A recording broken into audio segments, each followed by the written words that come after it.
Reborn. I am no longer obsessed with having a soldier husband. When I returned to life in the 20th century, I decided to put my sister's name on the marriage application. This time, I will make Paul happy. In this life, I was the one who gave my sister her wedding dress, the one who put the engagement ring on her finger. I was the one who facilitated each of their meetings. He took my sister to Beijing, and I, without a second thought, went to Shanghai to study, because in my past life, I was already over 50, and he and my son were still begging me to divorce, just to allow him and my sister to fulfill their final destiny together. Reborn into this world. I only want to soar high and no longer worry about love. Chapter 1. Just fill it out and give it to me. Paul impatiently tapped the desk. I stared at the marriage application, my fingertips lightly brushing the rough edge of the paper, my thoughts wandering aimlessly. In my past life, I had filled out my name on this form as if it were a sacred decree, and then, with great excitement, dragged Paul to buy wedding candy. But instead of gratitude, I was met with a scolding, all because he was eager to return and cook brown sugar water for Camila, who was on her period. I half-heartedly responded, I know. I glanced up at his impatient expression and the hand that kept checking the time. Today, he was wearing a white shirt, sleeves rolled up to his elbows, revealing his well-defined forearms. I remembered that Camila loved this look on him, saying it made him appear clean and fresh. You go ahead if you're busy. I forced the bitterness down and tried to sound casual. I'll submit it once I'm done. He seemed relieved, his tone softening a bit. Don't worry, since we're getting married, I'll take responsibility for you, he said. But you shouldn't be jealous of Camila anymore. If others find out, it'll be bad for her reputation. I fell silent. In my previous life, I explained this countless times, but to him, I was always the jealous, petty sister who couldn't accept her weak, kind-hearted younger sister. He didn't say anything more and hurriedly left. I took a deep breath, trying to calm the chaos in my heart, but my mind couldn't stop replaying the events of my past life. On our wedding night, he made up an excuse about taking care of his sick sister and didn't come home that night. When he traveled with the army, he only took Camila, saying she hadn't been to Beijing yet. Even on the day our son was born, Paul didn't have time to come. He was too busy comforting a divorced Camila, and just before his death, our son was still pleading with me in my ear, Mom, just divorce Dad. You're nothing compared to Aunt Camila. Dad has suffered so much staying with you all these years. Let him go. I looked at my indifferent husband by the bedside, silent. It was this dead silence that confirmed his thoughts. I bit my lip hard, and only when I tasted the blood did I slowly loosen my grip.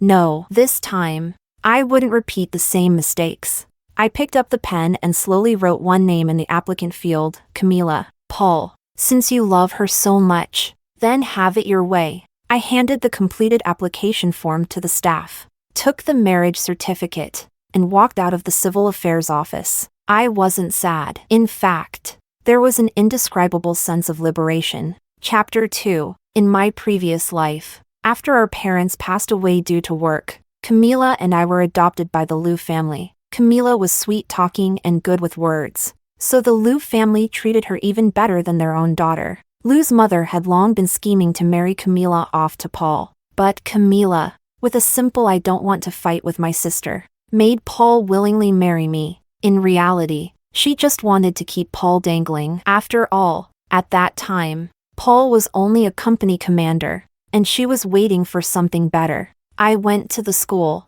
asked about the necessary preparations for university, and inquired about living expenses and other issues before heading back home with peace of mind. When I returned to Paul's family quarters, I had just entered the door when I heard Camila's playful voice. Paul, if you come back to be with me instead of your sister, will she get upset? It's fine.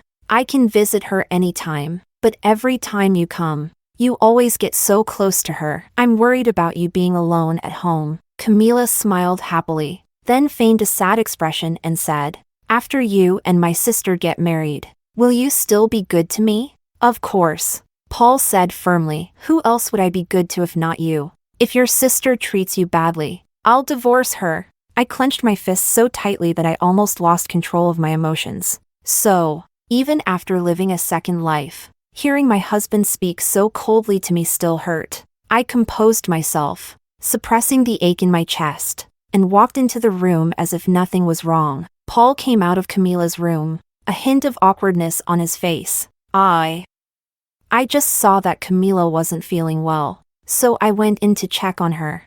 I gave a faint and turned to leave for my room. In my previous life, I'd fought with him countless times over his ambiguous behavior with them. This time, I didn't want to waste time or energy on it. He stopped me. Rita, how about we buy some wedding candies and distribute them to the wives in the staff quarters? I looked at him in surprise. Then I thought, he must be trying to make it up to me by doing something because I wasn't causing a scene. No need. There's no point in these formalities. He was stunned for a moment, probably unable to imagine that I would actually turn down the suggestion. Is it because you're upset that Paul is taking care of me? Camila walked out of the room, looking wronged and innocent. She was wearing the linen suit that I had specifically bought for our wedding photos. It was the most popular outfit in the 1950s. I had saved up for half a year to buy it in my previous life, but never dared to wear it. Seeing my gaze, Camila quickly explained, I saw this outfit on your bed today, and I liked it, so I wanted to try it on. I forgot to take it off. She lowered her head, twirling her fingers, looking like a child who had done something wrong. Paul instinctively spoke. Rita, don't. I interrupted him, my tone calm. It looks good on you, so you can keep it. I never wore it anyway. I could still smell the faint traces of blood and sweat on the linen suit, and the memory of running home crying in the middle of the night came flooding back. Even now, it felt disgusting. In the surprised gazes of both of them, I returned to my room and locked the door. I took out my folder, inside which was my acceptance letter, South City University. I had always liked the South, especially since the finance major there was exactly what I wanted. In my previous life, I had given up my studies for Paul, content to stay home and serve my in-laws. This time, I was lucky to have the chance to live for myself. I looked at the calendar. There were only 10 days left until I could leave this place. Time was tight, but I had to make the most of every moment to prepare. A knock on the door interrupted my thoughts. Annoyed, I opened it. Paul stood there with a bowl of noodles, his tone gentle. You must be hungry. I made you some noodles. For a moment, I felt a strange sense of nostalgia. In my past life, he was either cold and distant or harsh with his words. This warm, affectionate Paul was someone I hadn't seen in a long time. No thanks. I ate outside. Impossible, he said. You've always been too stingy to spend money. His words stung. I used to be stingy, saving every penny, spending most of my part-time earnings on him, buying him things. But now, as I was about to go to university, I had many more expenses to think about, and every penny had to be carefully considered. I looked up at him, my tone calm. I remember a few days ago, I gave you 50 yuan to buy wedding supplies. It seems you didn't buy anything. Please return it to me. Chapter 3. He froze for a moment, then awkwardly explained. That money, I used it to buy Camila some little leather shoes. I couldn't help but sneer. It was so meaningless. Always the same thing. Well, never mind. I'm going to bed, I said, closing the door behind me. I'll give you the money tomorrow, he added, a hint of irritation in his voice. We're married. Do you really need to be so calculating? I couldn't help but snort. So, it's okay for you to spend my hard-earned money on someone else, and I'm not even allowed to be upset about it? He knew he was in the wrong but still muttered under his breath. Unreasonable. I couldn't be bothered to argue any longer and slammed the door shut. The next few days, I sold off some of the worthless belongings around the house, those keepsakes from my previous life. Full of memories. Looking at them now, they were just cheap junk. I packed them all up and sold them to a scrap collector for a little money. In the afternoon, I continued packing my things when Paul appeared in front of me, holding 50 yuan in his hand. He spoke stiffly. Here's your money. I took the money and nodded.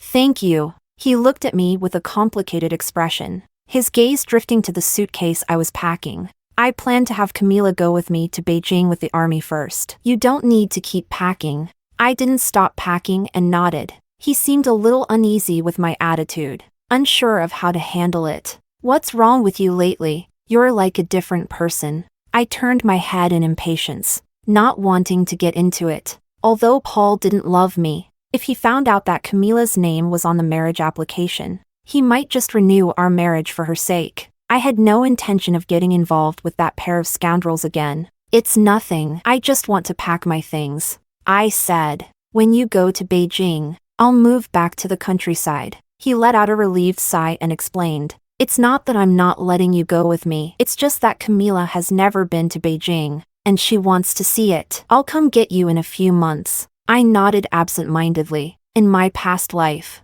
he never came to get me for 8 years. It wasn't until Camila married a division commander that he finally took me to Beijing out of frustration. He seemed unaccustomed to me now, since I usually chattered on whenever we were alone. Now, I barely spoke, and he grew restless. "You've always wanted to take wedding photos, right? Let's go to the photo studio tomorrow." That wouldn't work. Tomorrow, I planned to go buy supplies for university. Just as I was thinking of an excuse, Camila walked in, snuggling up to Paul's arm. "Paul, what photo studio? I want to take photos too." Paul smiled and ruffled Camila's hair. "All right, let's go tomorrow. You two go ahead. I have something to do tomorrow," I said. Paul furrowed his brow. What could be more important than taking wedding photos? "Go ahead and take the photos. I'll go with you to buy things afterward." His tone was firm, as if it left no room for refusal. Camila pouted.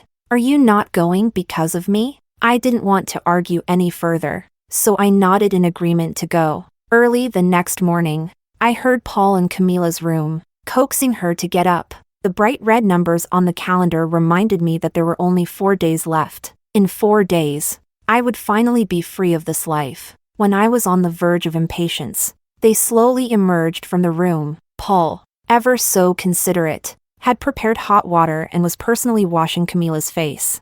I couldn't believe I'd been so blind in my previous life, thinking that if I married him, he would treat me the same way. I was lost in thought when Paul awkwardly walked over to me, holding a ring in his hand. "The neighbors said it's trendy to wear wedding rings now. I bought one for you." I didn't take it. In my past life, there was no ring like this. As soon as Camila saw it, she immediately pouted. "It's so pretty. I want one too," I generously offered. "You can have it." Paul's face immediately darkened. "Stop joking. This is our wedding ring." Camila snatched the ring from him and slid it onto her finger, waving it in front of Paul. "Paul, does it look good on me?" Paul looked at Camila, his eyes full of affection, and smiled foolishly, nodding his head. Then, he turned to me, a little guilty, and whispered, "I'll buy you one next time." I nodded indifferently. I had heard his promises many times before,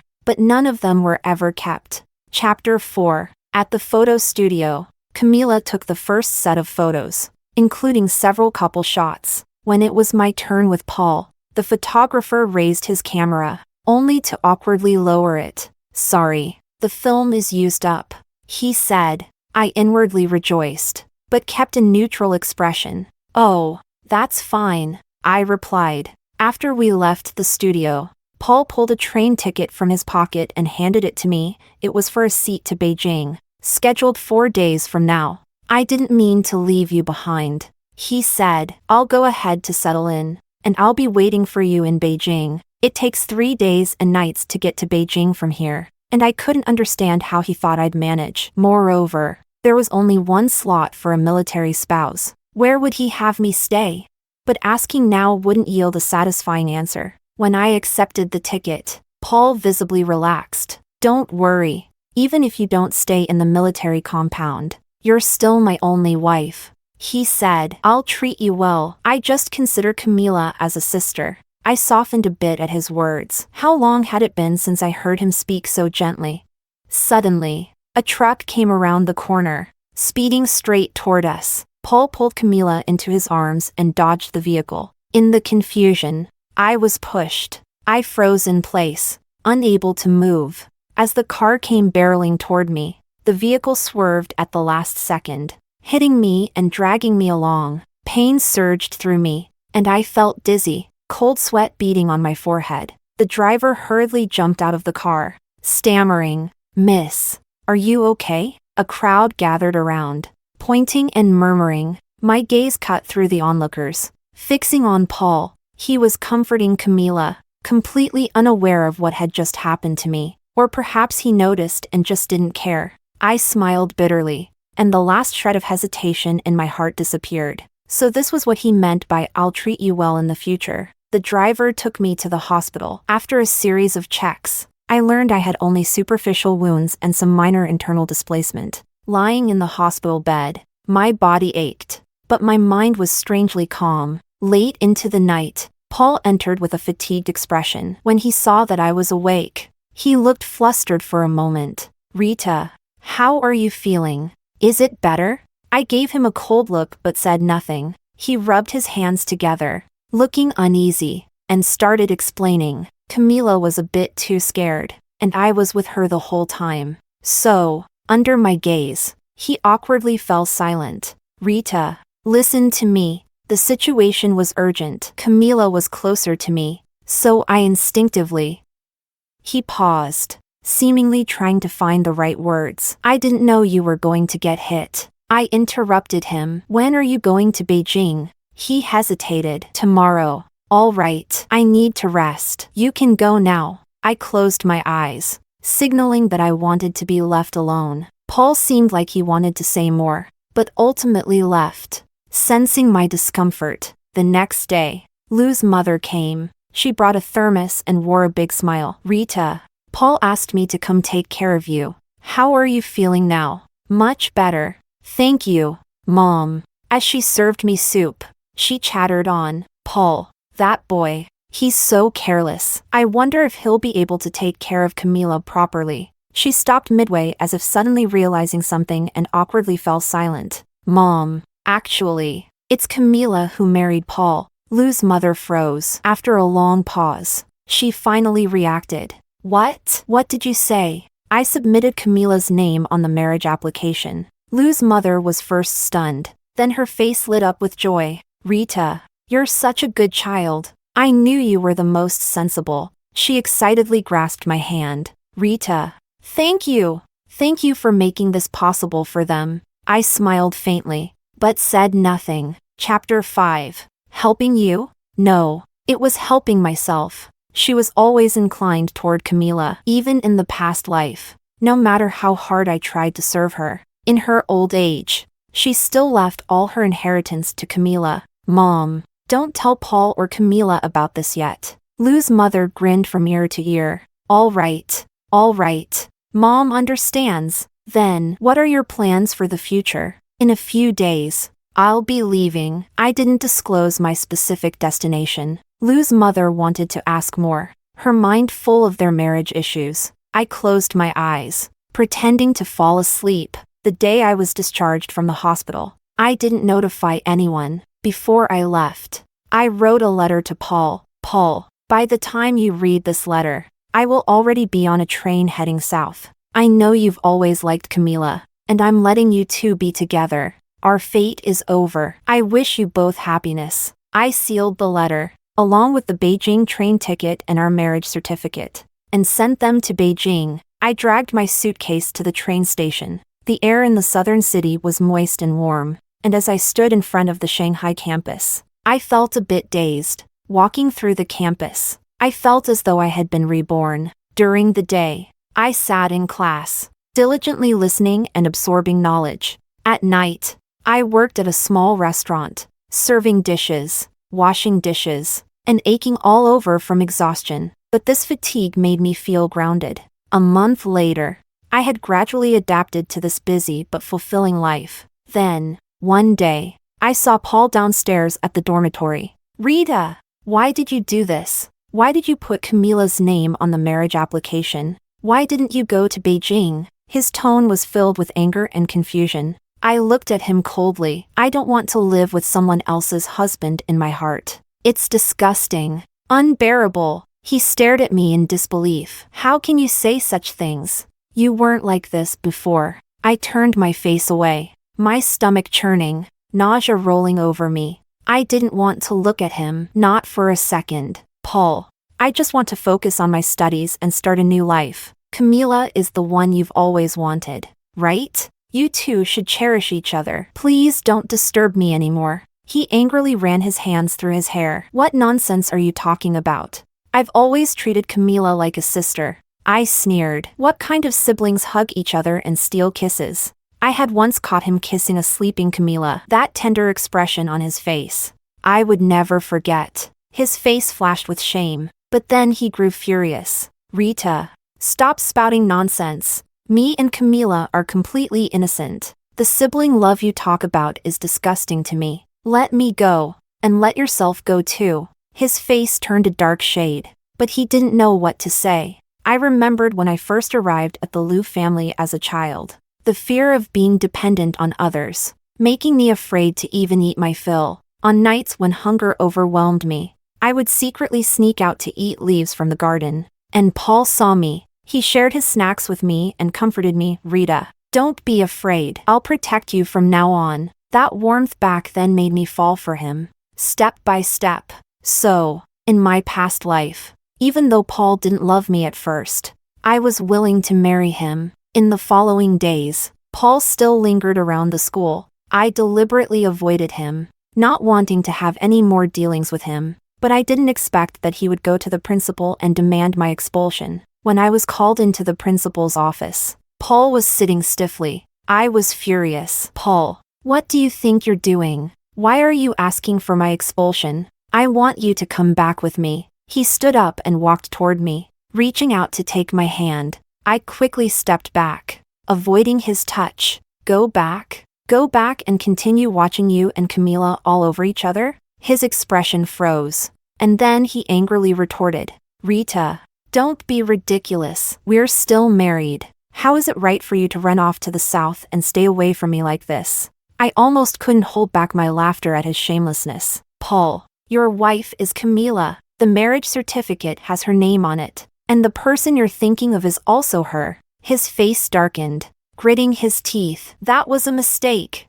Mistakes should be corrected. My past behavior made you misunderstand. I won't act like that anymore. My heart sank. These familiar lines. He had said them in my previous life too. And what happened? He immediately went back to being all sweet with Camila. I turned to the principal and spoke earnestly. Principal, I really want to continue studying here. Please don't expel me. The principal looked at me, then at Paul, and after a brief pause, he said, Mr. Liu, since you have no relationship with Rita, you are not authorized to handle her expulsion. I finally breathed a sigh of relief. Paul wanted to say something, but the principal interrupted. Mr. Liu, if there's nothing else, please leave. I have work to do. Chapter 6. In the following days, Paul continued to haunt me. I was exhausted from his constant pursuit, and my studies were being affected. What made things even more troublesome was that Camila had also arrived. Paul, please, let's go back and get a divorce. I don't want this. I don't want to steal my sister's husband. I'm a bad person. She tugged at Paul's sleeve, crying in fits. Paul, with a heart full of sympathy, pulled her into his arms and gently patted her back. Camila, don't cry. It's not your fault. We'll go back right away. It's my fault for making you suffer. Camila, looking pitiful, pretended to kneel down. Sister, I'm sorry. Please don't be angry with Paul. I know it was a misunderstanding between Paul and me. Don't kneel. It's my fault for making you suffer. We'll go back now. As she said this, she shot me a glare, her eyes accusing me of being unreasonable. A crowd of students had gathered around, whispering and pointing fingers. I couldn't be bothered to watch this drama anymore, so I turned and left. If they wanted to put on a show, let them. I had no intention of playing along. Camila certainly had some influence. Paul didn't come back that day.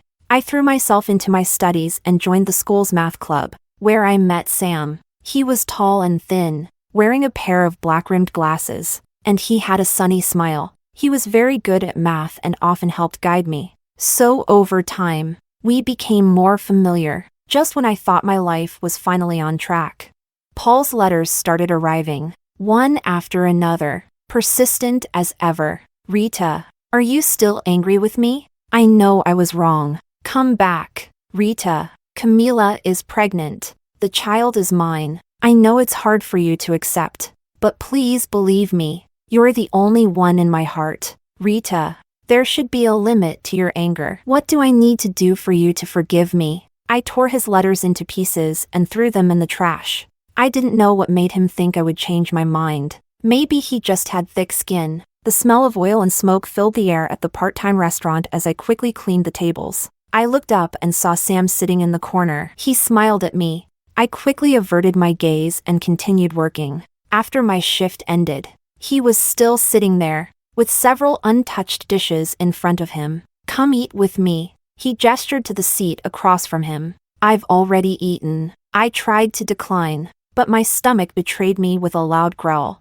He chuckled softly. Don't be shy. Come sit down. Unable to resist his hospitality, I sat down across from him. A clay pot filled with hot soup bubbled away, and the warmth drove the chill from my body. I dug in, completely ignoring my image. Slow down. No one's going to steal your food. Halfway through eating, I suddenly felt an itch at the tip of my nose. When I looked up, I saw Sam smiling at me, holding a grain of rice in his hand. Do you want to eat my face too? He teased. I blushed, quickly lowering my head. I knew he liked me. His eyes made it very clear. But right now, all I wanted to do was focus on my studies. Everything else could wait. The winter holidays arrived, and Lou's mother called me one after another, urging me to come home for the new year. After all, they had raised me, and I couldn't be too heartless. After much thought, I bought a ticket and, carrying a bag full of gifts, returned to East City. As soon as I entered the Lou family's gate, I heard a sharp voice yelling, "Paul, what's going on? I'm telling you, I'm pregnant with your child. I'm not here to be mistreated." I froze in place, only to see Camila, her large belly swollen, shouting at Paul. Paul's face turned pale, but he didn't dare to argue. He could only appease her in a low voice. "Camila, calm down. The doctor said you can't get too emotional. It's bad for the baby. I want that coat. Go buy it for me right now." "Camila, I'll get it for you next time, okay? This month's allowance is all gone." Paul carefully helped Camila sit down. "You're useless. Still just a lieutenant colonel. You're not even giving the money to your sister?" Paul's expression darkened. "Camila, stop talking nonsense. I've already cut ties with her." "Cut ties? Do you think I'm stupid?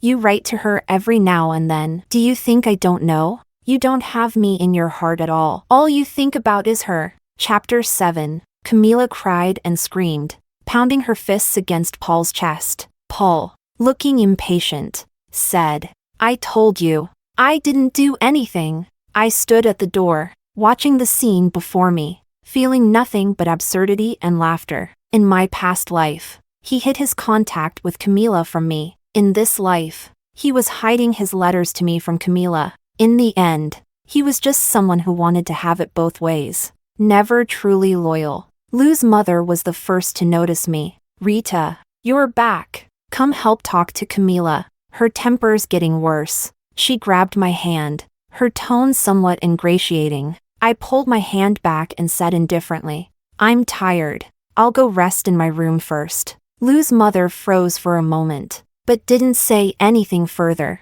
She turned and continued to coax Camila in a low voice. She was so different from the domineering woman I remembered. Back in my room, I dug out the New Year's gift Sam had given me from my luggage, a red cashmere scarf. I wrapped the scarf around my neck and glanced at myself in the mirror, a smile tugging at my lips without my noticing. That evening, I heard a knock on the door. I opened it to find Paul standing outside, looking haggard and uneasy. "Rita, can we talk?" I stepped aside to let him in. He rubbed his hands together, gathering courage as he said, "Rita, the wife I've always wanted is you. I've been waiting for you. Camila's temper's getting worse, and she's spending money recklessly." I couldn't help but scoff. "Waiting for me? Paul, do you even believe your own words? You've been waiting for me while letting Camila get pregnant with your child. What exactly do you think I am? His face flushed red, his eyes full of panic. Rita,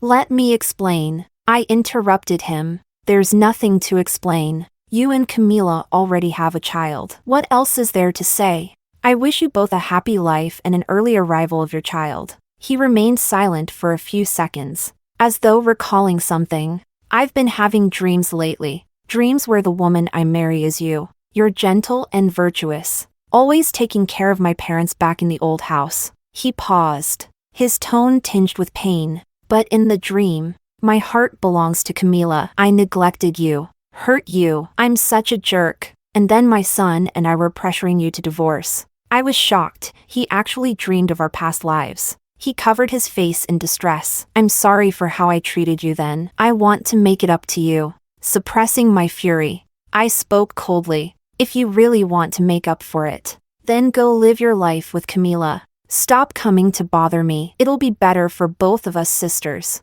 His gaze dimmed, and there was a trace of reluctance in his voice. But I still feel like you should be my wife. My patience finally ran out, and I firmly said, Paul, it's time for you to go. These aren't the words you should be saying, nor the place you should be. He stood up despondently and walked out of my room with heavy steps. I watched his retreating back, feeling no emotions stirring inside me. In both lives, he had always wavered between two women, greedily wanting to have it all. The next morning, I packed my things and knocked on Lou's mother's door. I handed her a bank card, saying calmly, "Thank you for taking care of me all these years. This card contains the money I've saved over the years. Consider it my way of repaying your kindness in raising me." Lou's mother froze for a moment, trying to refuse. "Rita, this really isn't necessary. Take it," I said, lifting my luggage. "I've got some things to handle at school, so I'm leaving now." Without looking back, I walked out of the Lou family home, feeling no attachment. At the ticket window, the line was long, and when it was finally my turn, there were no more tickets to the South City. When I checked, the next available ticket wouldn't be until the day after tomorrow. Frustrated, I ran my fingers through my hair. Where could I go now? I couldn't sleep on the streets, could I?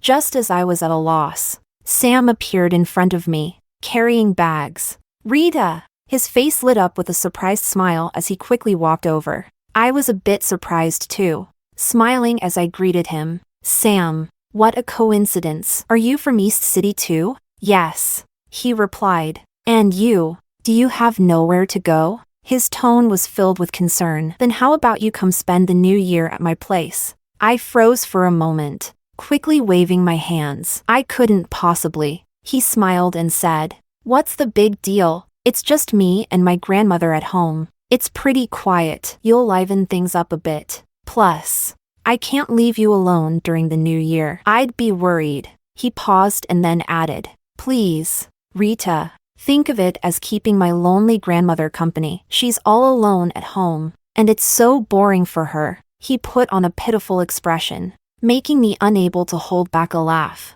Unable to refuse his hospitality, I finally agreed. Chapter 8. As soon as I stepped out of the station, a cold breeze hit me, and I instinctively pulled my coat tighter around myself. Seeing this, Sam immediately took off his coat and draped it over my shoulders. A faint woody fragrance lingered in the air, filling my senses. "Cold, isn't it? East City is much colder than South City," he said. I shook my head, though a warm feeling surged in my heart. Sam's home was in the old district of S City, a quaint two-story house full of character. As soon as we entered the yard, the smell of delicious dumplings filled the air. An elderly woman with silver hair stood at the kitchen door, smiling as she looked at us. "Sam, you're back. And this is..." Her gaze fell on me, and she smiled brightly. Well, looks like you've brought home a beautiful lady this year." I couldn't help but lower my head, a slight blush coloring my cheeks.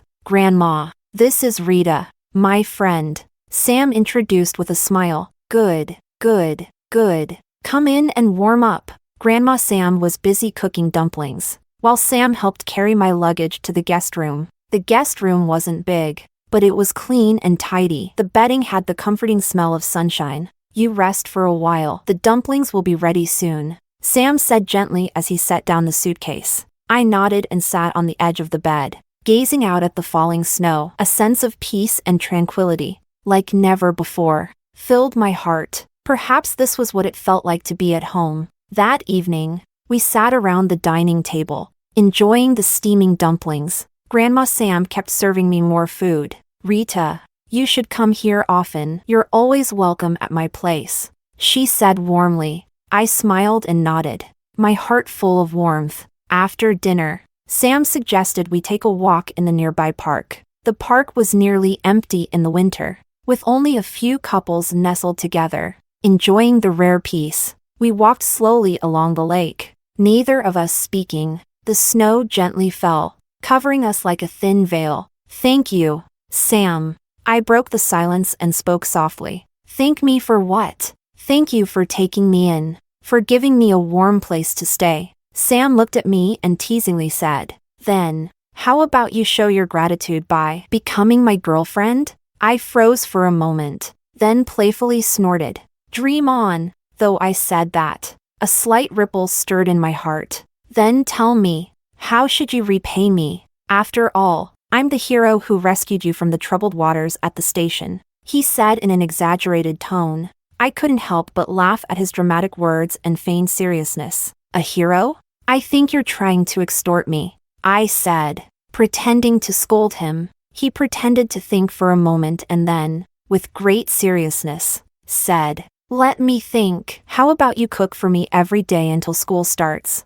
I couldn't help but roll my eyes. "You wish. My cooking is nothing special." He smiled and looked at me with twinkling eyes. "No worries. I'm not picky. And even if your cooking's bad, I'll eat it all," he added. His cheeky attitude made me laugh in spite of myself. "Is this how you show gratitude? It looks more like you're trying to take advantage of me." "Aw, looks like my charm isn't enough." He sighed dramatically, then suddenly leaned in closer. "Then maybe I should try harder?" I felt my cheeks flush and quickly stepped back. "Why you don't get any ideas?" Seeing me fluster, he couldn't help but laugh. "Just kidding," he said, reaching out to gently ruffle my hair. "Let's go back. Grandma must be worried." Back at Sam's house, Grandma Sam had already prepared hot ginger soup, saying it would help drive away the cold. I held the ginger soup in my hands, savoring the warmth, and for the first time,